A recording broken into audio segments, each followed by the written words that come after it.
first part of the problem is to find the inverse, Q inverse. So I'm going to rewrite Q of x as y, that's another name for y, is x minus 9 squared plus 8.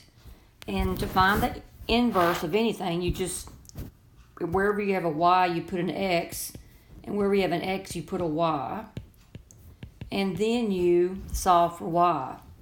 So let's subtract 8 from both sides. That's x minus 8 equals y minus 9 squared.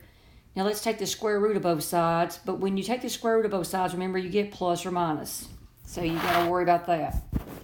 So now I've got plus or minus square root of x minus 8 equals y minus 9. So let's add 9 to both sides. Let's switch this around. We've got y minus 9 equal plus or minus square root of x minus 8. So y equals 9 plus or minus square root of x minus 8. Well, which is it? It's only going to be one of these. Is it plus or is it minus? And they've restricted x is less than or equal to 9. But then when we started our finding the inverse where we switch the x and y's, that means y's got to be less than or equal to 9. So this y value on the left has got to be less than 9, so that means you've got to do the negative value. Because if you use the plus, you'd be adding to 9. So my Q inverse is 9 minus square root of x minus 8. And then it wants to know the domain of Q. The domain of Q. So that's the x values that make this thing defined.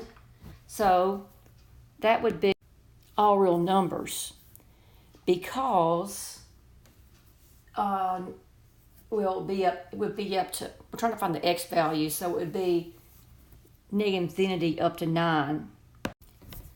The reason the domain of Q is negative infinity up to 9 is because of this.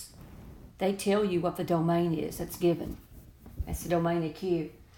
Now the range of Q, well, if you look at y equals x minus 9 squared plus 8, that's Q.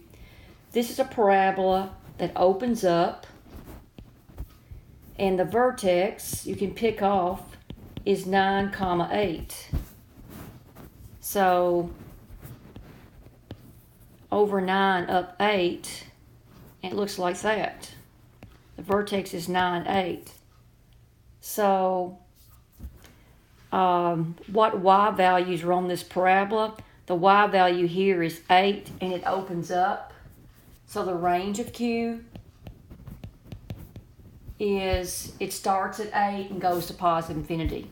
See that y value right there? And it opens up. So it's going to be 8 to positive infinity. So I found the domain of Q, the range of Q, and then it asked me to find, the domain of Q inverse. Well, the domain of Q inverse will be the range of Q. So Q inverse domain is 8 infinity.